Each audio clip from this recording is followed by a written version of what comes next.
한번 나눌까요? 시편을 읽읍시다. 예, 시편을 여러분 가까이 하시기 바랍니다.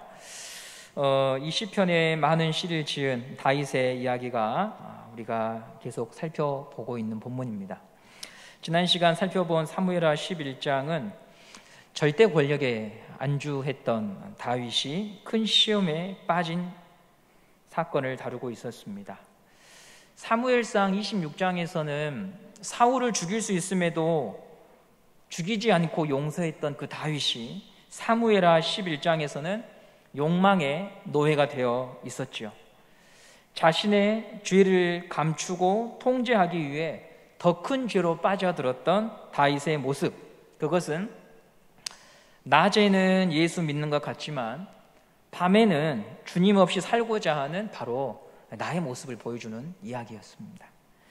어떤 학생에게 낮과 밤이 다른 이 다윗의 모습에 대해서 이야기를 나누어 주었더니 그 친구가 이런 말을 해요. 목사님, 다윗은 낮과 밤이 달랐지만 저는 분초마다 시간마다 달라요. 그렇게 얘기를 하더라고요. 네. 우리 중 누가 나는 아니라고 말할 수 있겠어요? 하루에도 수없이 얼굴을 바꾸고 마음을 바꾸고 입장을 바꾸는 것이 사람이잖아요. 그래서 사람에게 찾을 수 없는 성품 중 하나가 이 사무엘서를 읽으면서 생각난 것이 바로 신실함이에요. 신실함.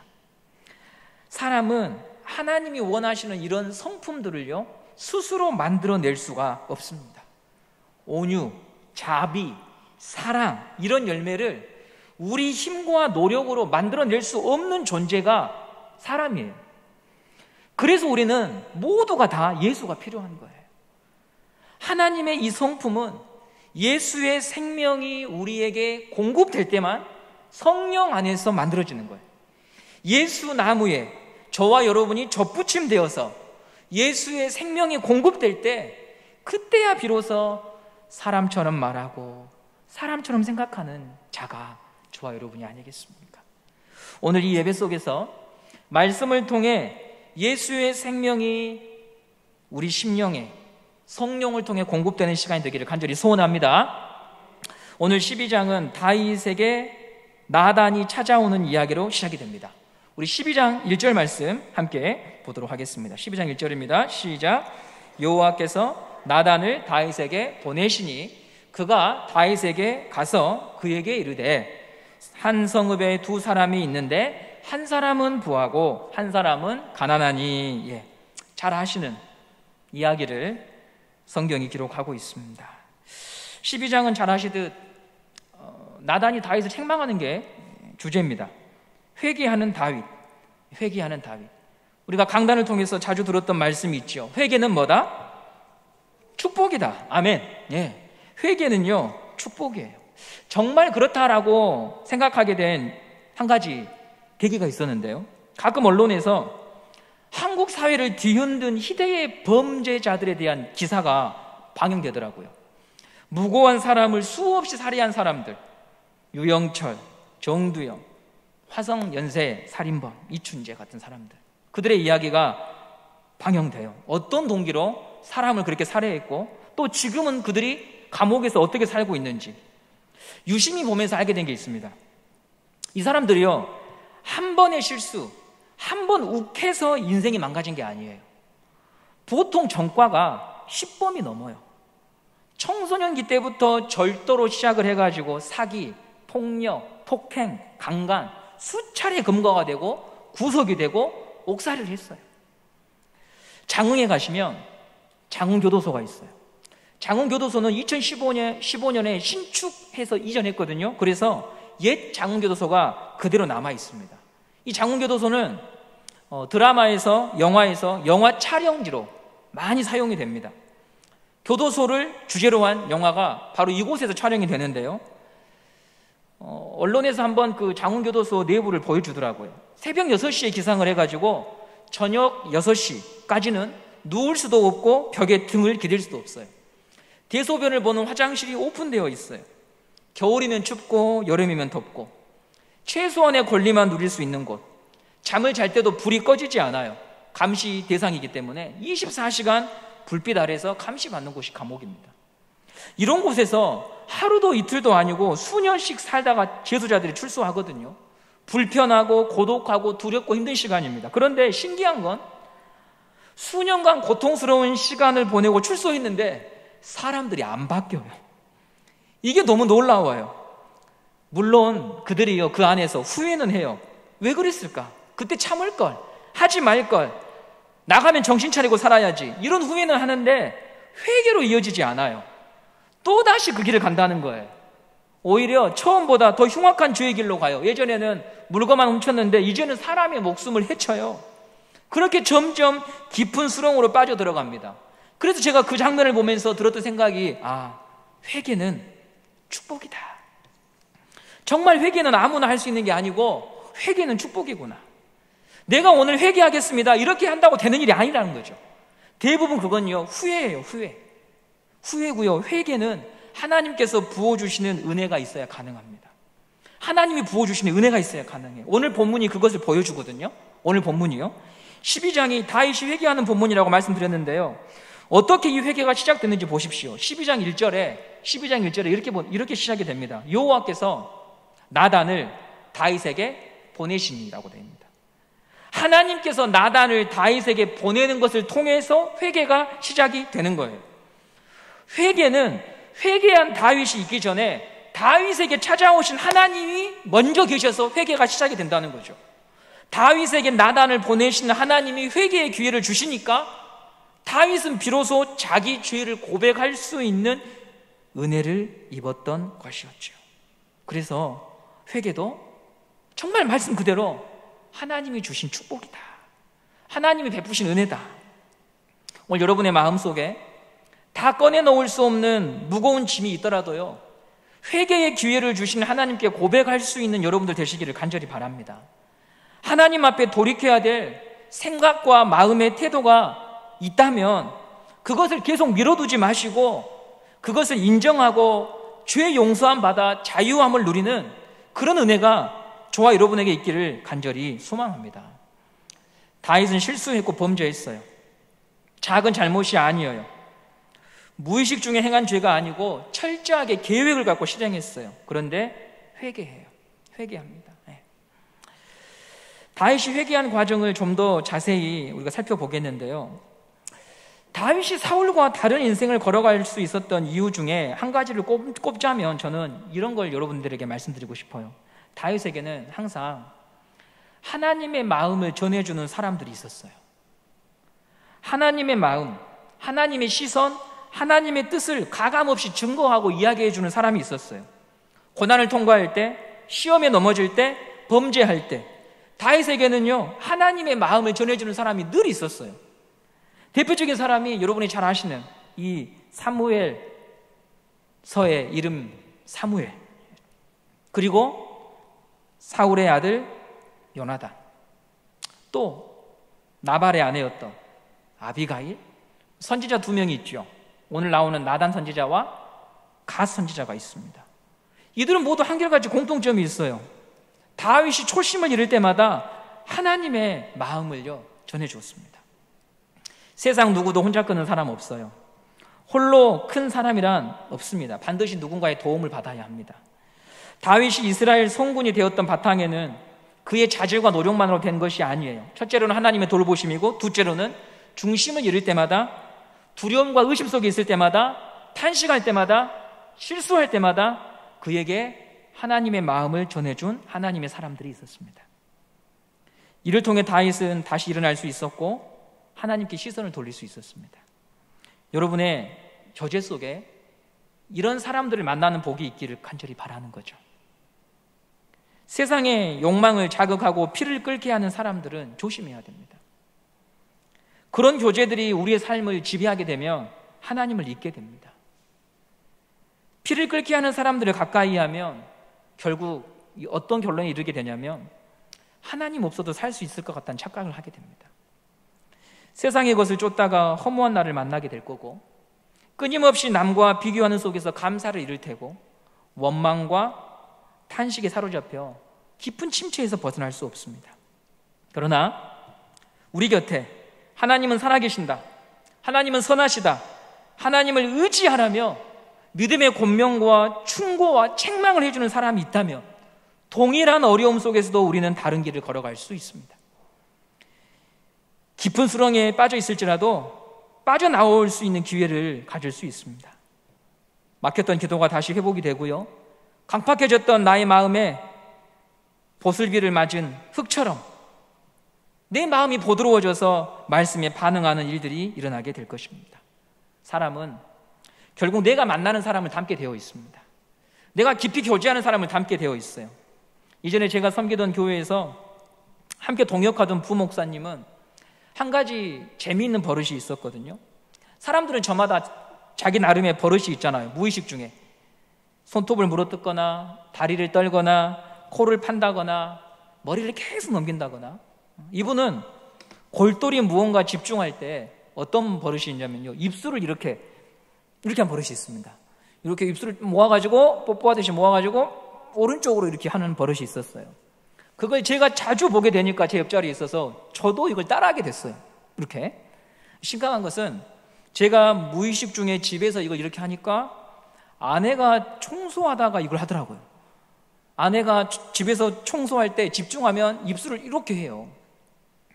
제가 그 목사님한테 물어봤어요. 언제 이런 버릇이 생겼냐고. 그랬더니 그분이 나이가 현재 50이신데 자기가 20대 때 군에서 간부가 일하면서 입술을 그렇게 하는 것을 보고 따라하다가 지금까지 자기 몸에 배이게 되었고, 그것을 제가 배우고 그것을 저한테서 제 아내가 배우고. 사람은요 닮아가요. 사람은 닮아갑니다. 가까이 하는 사람을 보면서 습관과 태도를 배우게 됩니다. 위기에 처할 때 해결하는 방식과 태도를 배우게 됩니다. 여러분의 교제 속에 나단처럼 하나님의 마음을 전해줄 수 있는 사람이 있기를 간절히 바라요.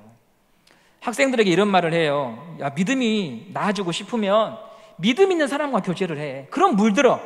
가랑비에 옷 젖듯이 배우게 되는 거야. 닮게 되는 거야. 그런 만남과 교제가 있어야 되는 거죠. 내 주변에 사람이 많다는 것으로 안심하지 마세요. 단지 사람의 수가 많은 것은요, 우리 삶을 바꿀 수 없어요. 다윗을 보세요. 그 옆에 얼마나 사람이 많습니까? 왕이잖아요. 그의 말 한마디에 국가가 움직입니다. 옛적 음매하던 양을 쓰다듬던 다윗이 아니에요. 절대적인 권력을 갖고 있으므로 사람들이 몰려듭니다. 이스라엘만이 아니라 주변 국가 사람들도 다윗을 두려워해요. 그런데 다윗이 범죄하여 죄에서 먹고 마시며 살아갈 때 그 많은 사람들이 모두 입을 다물고 있어요. 아무도 다윗에게 당신 그러면 안 된다고 말하지 않아요. 그가 권력을 지니고 있기 때문에 두려웠던 것이고, 그래서 그저 일로서 사무적으로만 서로를 상대하고 대하는 거죠. 아무도 다윗에게 그러면 안 된다고 말하지 않아요. 이스라엘 모든 백성들이 다 토라, 율법, 7계명, 8계명, 9계명, 10계명을 알지만 다윗에게 직구한 사람들이 아무도 없었어요. 아무도 없었어요. 여러분에게 하나님의 마음을 전해주는 사람들이 그래서 필요한 거예요. 내가 많은 사람을 안다, 이게 중요한 게 아니고요, 나에게 하나님의 마음을 들려줄 수 있는 사람들이 필요한 거예요. 그 첫걸음은 여러분이 누군가에게 그런 사람이 되는 거죠. 여러분이 누군가에게 그런 사람이 될 때 하나님이 여러분에게 그런 사람을 붙여주실 거예요. 나단 선지자는 다윗을 찾아와서 한 가지 이야기를 들려줍니다. 그 내용이 1절 후반부부터 시작이 되는데요, 아마도 이런 분위기인 것 같아요. 왕이시여, 제가 한 가지 이야기를 전해드릴 테니까 공정하게 판결해 주십시오 하며 말을 이어갑니다. 그게 1절 후반부부터 4절까지 말씀인데요, 한번 보도록 하겠습니다. 제가 읽어드리겠습니다. 1절 후반부부터 4절까지 말씀인데요, 한 성읍에 두 사람이 있는데 한 사람은 부하고 한 사람은 가난하니 그 부한 사람은 양과 소가 심이 많으나 가난한 사람은 아무것도 없고 자기가 사서 기르는 작은 암양새끼 한 마리뿐이라. 그 암양새끼는 그와 그의 자식과 함께 자라며 그가 먹는 것을 먹으며 그의 잔으로 마시며 그의 품에 누움으로 그에게는 딸처럼 되었거늘 어떤 행인이 그 부자에게 오매 부자가 자기에게 온 행인을 위하여 자기의 양과 소를 아껴 잡지 아니하고 가난한 사람의 양새끼를 빼앗아다가 자기에게 온 사람을 위하여 잡았나이다 하니라고 말합니다. 부자가 손님을 대접하기 위해서 자기 양을 잡는 대신 가난한 사람의 양을 잡았다. 이 양은 자식처럼 아끼고 보살피던 양인데 비열한 짓을 했습니다. 가난한 사람은 부자에게 전부를 빼앗기고 말았습니다. 누구든 이런 이야기를 들으면 이렇게 반응할 겁니다. 그런 사람은 콩밥을 먹어야 된다고, 법의 엄중함을 보여주고 죄값을 치르게 해야 된다고. 그래서 다윗도 그렇게 말합니다. 12장 5절 말씀을 우리 한번 읽어보도록 하겠습니다. 12장 5절입니다. 시작. 다윗이 그 사람으로 말미암아 노하여 나단에게 이르되 여호와의 살아계심을 두고 맹세하노니 이 일을 행한 그 사람은 마땅히 죽을지라. 나단의 이야기를 듣고 다윗이 분노하죠. 왜 분노했을까요? 왜 다윗이 이 이야기를 듣고 분노했을까요? 이유가 있어요. 다윗이 본래 태생이 뭐냐면 목동이잖아요. 목동이기 때문에 목자에게 양이 어떤 의미가 있는지를 잘 아는 거예요. 양을 지키기 위해서 다윗은 곰과 사자와 싸웠어요. 양에 대한 애정이 남달랐던 사람이에요. 그러므로 가난한 자가 빼앗긴 양 한 마리가 어떤 의미라고 하는 것을 다윗의 가슴에 팍팍 꽂히는 거죠. 그래서 가난한 자의 양을 빼앗아간 부자에게 구약의 율법대로는 이렇게 남의 것을 착취하면 4배, 5배 보상하도록 되어 있는데, 구약의 율법대로 4배, 5배 보상하라고 말하기보다는 그런 놈은 살려둘 수 없다고 말하는 거예요. 양이 한 마리에 50만 원 정도 한다고 하면 가난한 사람에게 50만 원짜리의 양이 아니라 그에게는 전부이고 바꿀 수 없는 생명과 같은 것이라고 하는 것을 다윗이 알고 있었기 때문에 다윗은 그를 죽여야 된다고 사형 판결을 한 거죠. 그런데 이 나단의 이 말을 듣고 다윗의 이 말을 듣고 나단은 다윗에게 이런 선고를 내립니다. 12장 7절 말씀입니다. 12장 7절에 나단이 다윗에게 이르되 당신은 그 사람이라, 이렇게 합니다. 당신이 그 사람이라. 이 말을 듣고 얼마나 놀랐을까요? 정확하고 간결한 선언 앞에서 다윗의 옷이 벗겨지고 말았습니다. 다윗은 주저앉아 한동안 정신을 차리지 못한 채 멍하니 있었을 거예요. 밧세바에 목욕하는 장면을 시작으로 우리아를 죽이는 일련의 과정들이 하나하나 그 머리를 스쳐갔을 것입니다. 자신이 한 행동이 얼마나 추악하고 더러운 죄인지 가슴 속에서 하나하나 살아나기 시작했을 것입니다. 이 장면에서 종교인과 신앙인의 차이를 보거든요. 종교인과 신앙인의 차이. 종교인은 하나님의 말씀을 자기 이야기로 받아들이지를 않아요. 하나님이 들려주시는 말씀을 나를 향해 주시는 메시지라고 하는 것에 대해서 굉장히 거리가 멀어요. 묵상이 잘 되지 않아요. 그러면서도 종교 활동을 습관적으로 반복적으로 오래 하다 보니까 종교적인 지식은 해박해요. 그리고 이 지식을 사용하는 용도는 자기 자신에 대한 묵상이 이루어지지 않기 때문에 어디로 가냐면 결국 타인의 신앙이나 인격이나 삶을 평가할 수밖에 없는 그런 용도로밖에 사용이 되지 않지요. 그래서 사람은 자기 자신에 대해서 종교를 갖고 있음에도 불구하고 자기 자신에 대하여 계속 둔감해지는 악순환이 일어나요. 예를 들면 마태복음 20장을 보시면은요, 마태복음 20장에 어떤 장면이 나오냐면 야고보와 요한의 어머니가 와서 예수님께 청탁을 해요. 예수님, 제 아들 제법 괜찮은 자리 좀 주십시오라고 청탁을 하거든요. 그때나 지금이나 부모님들은 크게 다르지 않아요. 이 광경을 지켜본 나머지 제자들이 어떤 반응을 보이는가 하면 마태복음 20장 24절 말씀 보겠습니다. 마태복음 20장 24절 보시면 열 제자가 듣고 그 두 형제에게 대하여 분이 여겼다, 이렇게 나와요. 왜 분이 여겼을까요? 야고보와 요한의 행동이 틀려서 분이 여겼을까요? 그게 본질이 아니에요. 열 제자도 같은 마음이었거든요. 열 제자도 예수님 덕택에 근사하고 편하게 살고 싶은 욕망이 있는데 두 사람이 부모님을 통하여 그 자리를 선점하려고 하는 것을 보고서 분통이 터진 거예요.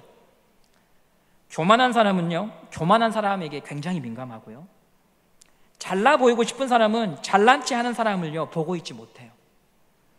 욕심이 많은 사람은 욕심 많은 사람을요 잘 알아보고요 그걸 견디지 못해요.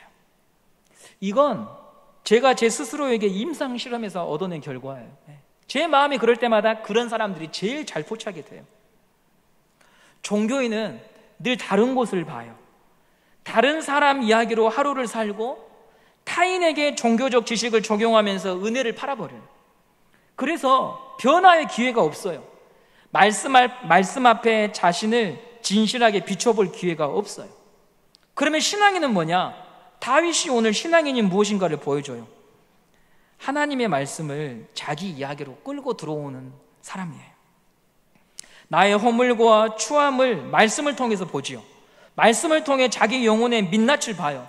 왜 하필 내게 이런 말씀을 주시는가에 대하여 하나님과 씨름할 자세를 항상 가지고 있어요. 하나님께서 살아계심을 믿기에 들려진 말씀을 가지고 내면에 치열한 싸움을 하면서 하나님께 답을 구해요. 이런 시간을 통해 깊은 회개로 나아가고 내면의 질서가 예배당에 들어왔을 때와 나갔을 때 다른 모습으로 그가 밖으로 나가죠. 다윗은 나단 선지자의 입을 막고 살아생전에 다시는 궁에 출입할 수 없도록 만들 수 있는 권력이 있습니다. 우리아의 가정을 풍비박산 낼 수 있었던 권력이 있기 때문에 충분히 가능해요. 현대에도 권력의 정점에 있는 사람들 가운데 숱한 연문을 뿌리고 사는 사람들이 많아요. 그런 일들은 여러분 사실 특별한 일이 아니에요. 구약 시대는 그러면 어떨까요? 그런 행위가 문제가 되지 않던 시절이에요. 왕이면 할 수 있었어요. 왕이니까 되는 일이었어요. 그게 권력이 가진 힘입니다. 그러므로 다윗은 이 나단의 비꼬는 이 비유, 그리고 그 책망 앞에서 치고받을 수 있습니다. 단칼에 그를 벨 수 있었어요. 여러분 기억하십니까? 사울이 절대적인 권력을 갖추고 있지 못함에도 불구하고 엄청난 일을 한 적이 있어요. 다윗을 도와주었다는 이유로 제사장 70명 목을 쳤습니다. 이스라엘 역사에 이전 이후에도 여러분 이런 일이 없었습니다. 그럼에도 이 사울의 왕권이 공고하지 않았던 그 시절에도요, 누구 하나 사울한테 저항하지 못했어요. 왕정 체제가 자리 잡히지 않았던 그 시절에도 사울은 그 자그마한 권력으로 무소불위의 힘을 발휘했습니다. 지금 다윗은 어떻습니까? 자신을 꾸짖고 책망하는 말씀 앞에서 참회해요. 하나님을 멸시하지 않고 청종해요. 하나님이 기회를 주시고 자비를 베푸실 때 그분의 말씀을 나의 이야기로 인정하고 납작 엎드려서 하나님의 자비와 구원을 호소하는 겸비한 마음을 가졌습니다. 하나님이 오늘 우리에게 바라는 마음이 그것입니다. 상하고 통회하는 마음으로 하나님의 은혜를 구하는 것. 그런 자들에게 하나님의 위로가 있다는 것이죠. 저는 12장을 읽으면서요, 다윗의 생애를 다시 한번 곰곰이 돌아봤어요. 10수년을 누명을 쓰고 쫓겨다녔습니다. 모진 고생을 당하고 눈물의 골짜기를 수없이 넘었어요. 그래서 이제 겨우 안정이 되었어요. 그리고 범죄했습니다. 나단이 찾아와서 책망합니다. 제가 다윗이라면 이렇게 말할 수 있을 것 같아요. 내가 필설할 수 없는 고통을 통과해서 여기까지 왔는데 이 정도 누리는 것이 뭐가 그렇게 잘못됐냐? 사는 것이 마음대로 되는 것도 아니고 국정을 운영하다 보면 그럴 수도 있지 왜 그렇게 빡빡하게 구냐고 나단에게 반박할 수 있을 것 같아요. 왜냐하면 왕은 그럴 수 있으니까요. 그런데 다윗은 어떻게 합니까? 수긍해요. 인정해요. 하나님의 자비와 긍휼을 구하고 시편 51편을 보면 그가 마음을 찢고 하나님 앞에 회개해요. 왜 그렇게 할 수 있었을까? 이게 참 궁금합니다. 이걸 말씀드리고 마칠게요. 다윗은 여러분 왜 그렇게 할 수 있었을까요? 그리고 혹시 나는 범죄했지만 나는 왜 다윗처럼 그렇게 할 수 없을까요? 다윗은요, 하나님 앞에 왕으로 서 있지 않고 하나님 앞에 다윗으로 서 있는 거예요. 목동 다윗으로 자기의 가면을 벗고 옷을 벗고 하나님 앞에 서서 다윗으로 하나님의 말씀을 듣고 있는 거예요. 말씀 앞에 설 때 여러분은 누구로 서 계십니까? 우리는 사회에서, 교회에서, 사람들 사이에서 다양한 위치와 이름을 부여받습니다. 그리고 그것으로 하나님 앞에 서려고 합니다. 그런데 여러분, 누구도 하나님 앞에 그렇게 설 수 없습니다. 그것은 하나님의 말씀을 사울처럼 멸시하는 길이 될 수 있습니다. 우리는 예배 때마다 하나님 앞에 우리 이름으로, 내 모습으로 서야 합니다. 사람들이 입혀준 옷, 사람들이 붙여준 이름표를 떼고 주님의 도움 없이는 안 된다며 매달리는 은혜를 구해야 되는 한 사람으로, 가난한 사람으로 서야 하는 것입니다. 그런 자들의 마음에 하나님이 말씀을 해 주십니다. 그런 자들의 마음에 하나님의 말씀이 임합니다. 그런 성도들의 마음에 말씀이 믿어지고 뿌리 내리는 일이 일어날 것입니다. 하나님 앞에 나아올 때 다른 세상이 부여한, 사람이 부여한 이름이 아니라 나의 이 모습 그대로 나와 주님을 뵐 수 있는 우리 모든 은성교 성도님들 되시기를 간절히 소망합니다.